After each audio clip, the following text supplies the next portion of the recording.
How do you build a brand new automatic car, price it like a used one, but make it look like it belongs in 2026? It's a real paradox, isn't it? A Yeah, kind of practical magic. it really is. And we're talking specifically about the Changan Alsvin, which starts around, what, 44,000 Saudi riyals? Right around there, yeah. Yeah, It's an economic tightrope walk. And for you, the learner who's trying to maximize a budget, this car is a fascinating case study. totally. It's aimed squarely at that huge group of buyers who just need good, reliable, efficient daily transport. And that's our mission today. We're going to unpack the features that make the Alsvin 2026 such a market disruptor. Because it really is. And more importantly, we're going to pinpoint the exact unavoidable compromises they had to make to hit that price. We've got our sources ready, so let's dive in. Well, let's do it. So let's start with the core of it, the economic proposition. That's starting price, around 44,850 AR. That's the headline. That's the hook. It immediately makes it one of the most affordable new automatic sedans you can buy, period. But the price is just the start. The running costs are where you really see the savings. Exactly. Under the hood, you've got a 1.5-liter four-cylinder engine, and the output is intentionally modest. Modest is a good word for it. It's about 105 horsepower, 145 newton meters of torque. Mm-hmm. This wasn't an accident. It's a design choice. It's built for sipping fuel, not for speed. And our sources keep saying the same thing. It's sufficient for daily city travel. A workhorse, not a sprinter. Right. But what makes it feel modern is the transmission. Usually, that's where budget cars cut corners. 100%. And this is significant. It comes standard with a 5-speed dual-clutch transmission, a DCT. Which you just don't see at this price. You don't. You find DCTs in higher segments because they're generally smoother and more efficient. So Changan is using that tech to boost the car's perceived value and, crucially, its fuel economy. Okay, so let's talk about that efficiency. How competitive is it, really? It's highly competitive. You're looking at a consumption rate of around 14.4 kilometers per liter. When you think about fuel costs, that number makes a huge difference in your monthly budget. It puts it firmly in that utility vehicle category. And they back it up with a warranty, too. They do. A very competitive one. 5 years or 150,000 kilometers, whichever comes first. Which is vital. If you're buying at the absolute bottom of the market, you need that peace of mind. You have to have it. Okay, that's the money part. But once you've saved all that cash, what's it actually like to sit in? Is it just a plastic box on wheels, or did they manage some design magic inside? Oh, they absolutely pulled off a design magic trick. The whole strategy is about aesthetics. Right. They use inexpensive materials, and let's be clear, it's mostly hard plastic, but the dashboard design is clean, modern, organized. And they use little accents, right? Exactly. Little silver or chrome touches that just lift the whole look. It stops the cabin from feeling, instantly dated. So it's high perceived value, smart design instead of expensive materials, and the seats follow that same idea. Yep. The base trims get a durable cloth upholstery, which makes sense. Practical. But if you move up to the full option grade, you get synthetic leather in black or beige. And that's a huge psychological upgrade for the buyer. It is. It tells you you're getting more than just the bare minimum. And the seats themselves are described as being pretty comfortable, good support for daily trips or even longer drives. Okay, this is where it gets really interesting for anyone buying a car today, no matter the budget. The tech. The screen. Yes, the screen. If I'm paying 45,000 SAR, am I just getting a digital clock and a radio? Not at all. You're getting a real multimedia system. It's the centerpiece of the cabin. Depending on the trim, you get a touchscreen from 7 up to a pretty big 10 inches. 10 inches, wow. And that one screen is the brain. It handles your media, climate controls, all your connectivity. So it's not just for show, it's a functional hub. Precisely. All the essentials are there. Bluetooth for calls and music, USB ports for charging. Comes with a decent 4-speaker sound system. What about driver aids, like parking? If you get the higher trims, yes, you get a rear view camera and parking sensors, which are, they're basically mandatory for city driving now. Parking sensors are a huge plus. Speaking of which, it's a compact sedan. How practical is it? It balances it really well. It's about 4.4 meters long, 1.7 wide, perfect for crowded cities. And despite that, the trunk is pretty generous for the class. What are we talking numbers-wise? It comes in at 382 liters. 382. Okay, that's practical. It'll handle the weekly grocery run, weekend luggage, maybe. You might have to play a little Tetris if you're picking up the whole family from the airport, but it's acceptable.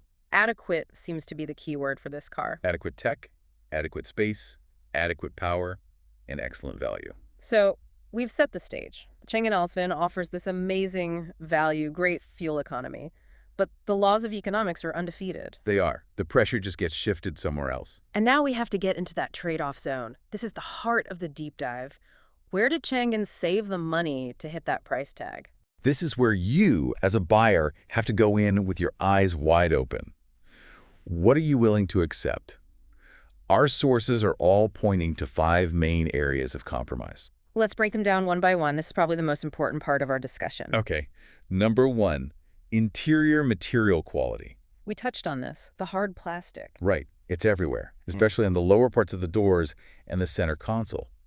And while it looks modern now, that kind of material doesn't have good insulation or dampening qualities. So over time, Sources warn you could start hearing little noises, ticking sounds, rattles, and the long-term durability just won't match a car with more soft-touch surfaces. you're trading long-term quiet for short-term savings. Okay, number 2 is performance. We said it was sufficient. And it is, but Yeah. that's a loaded term.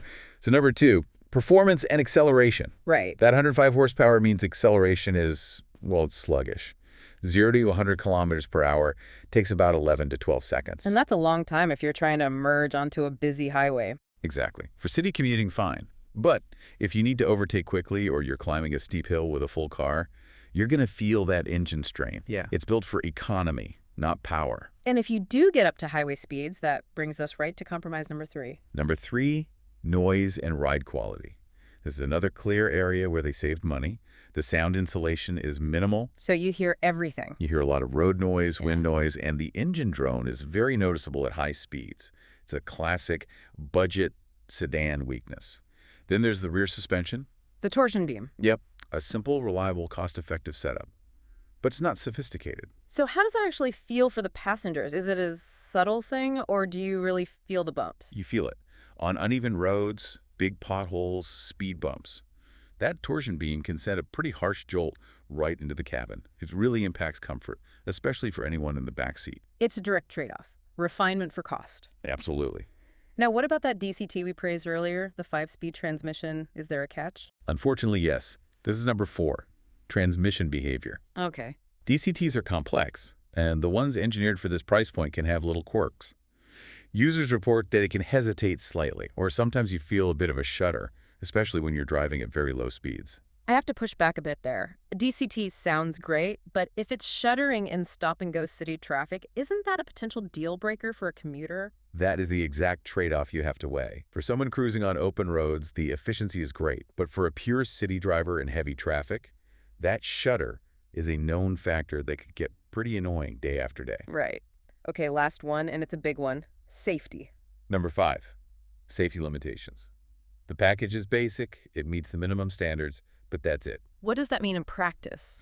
It means 2 airbags for the driver and front passenger, and the essential braking systems. You get ABS and EBD, which are crucial for preventing skids. So it can handle a sudden stop. But what about avoiding the accident in the first place? And that's the key absence. The Alsvin lacks most of the advanced driver assistance systems, ADS. No blind spot monitoring, no lane departure warning, nothing like that. The car's structure is safe enough based on regional tests, but without that active safety tech, the driver is completely on their own. And that puts it behind some competitors who are starting to make ADAS standard. If you're finding this level of detail helpful, just a quick reminder that we put all the links to our sources and full reviews in the description and the pinned comment. We'd also really appreciate it if you hit that like button and subscribe. It helps us do more of these deep dives for you. Absolutely. Okay, let's put the Alsvin in context. A car this advanced for the price didn't just appear overnight. Not at all. Its history goes way back. It actually started in 2008 as the Benny. The Benny, I remember that. And that first generation was a collaboration with Suzuki with a tiny 1.3-liter engine.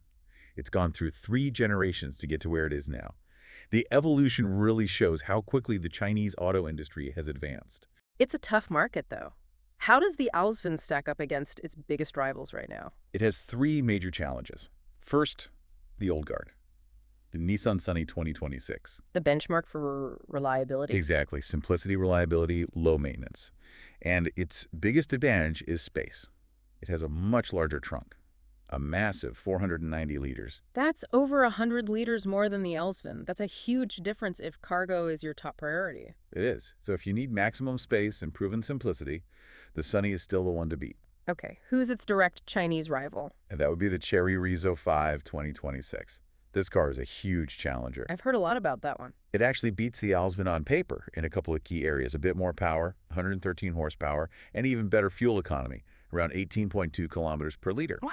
So if your absolute priority is maximum fuel savings and slightly better performance, the Rizzo 5 makes a very, very strong case. And finally, the car that undercuts everyone. The BYD F3 2026. The F3 is all about being the absolute cheapest automatic sedan you can buy. It's focused only on the bare necessities. So we're talking basic AC, a simple radio, and that's about it. Pretty much.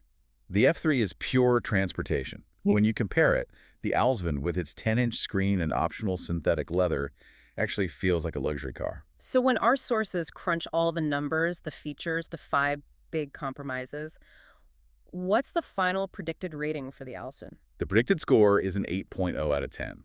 But it's really important to understand that score. It's not an 8 out of 10 compared to a Mercedes. Not at all. It's an 8 out of 10 for excellent value for money within its specific price bracket. It earns that by perfectly balancing affordability with modern features, despite all the weaknesses we talked about. So to wrap it up for you, the learner, the 2 key takeaways for the Changan Alsvin 2026 are pretty clear. Yeah. First, you gain unparalleled value and genuinely high fuel economy. But what you must accept are those significant trade-offs in noise, ride stiffness, and pretty tame engine performance. So that leads to the final provocative thought we want to leave you with. The rise of these cars, these ultra-economic, feature-packed sedans, it's changing what we expect a new car to be. It really is. So the question is the future of commuting just about getting the most tech for the lowest cost? Even if it means we accept lower standards for things like sound insulation or advanced safety. When you think about value, you have to first decide what's most valuable to you. How much is a quiet cabin actually worth? A great question to end on. Remember to weigh those trade-offs carefully. Thank you for diving deep with us. Don't forget to like this deep dive and subscribe to the channel. And make sure you hit that notification bell so you never miss our next breakdown. You can find the full review and our community on WhatsApp by searching for Cars Press in the description and pinned comment.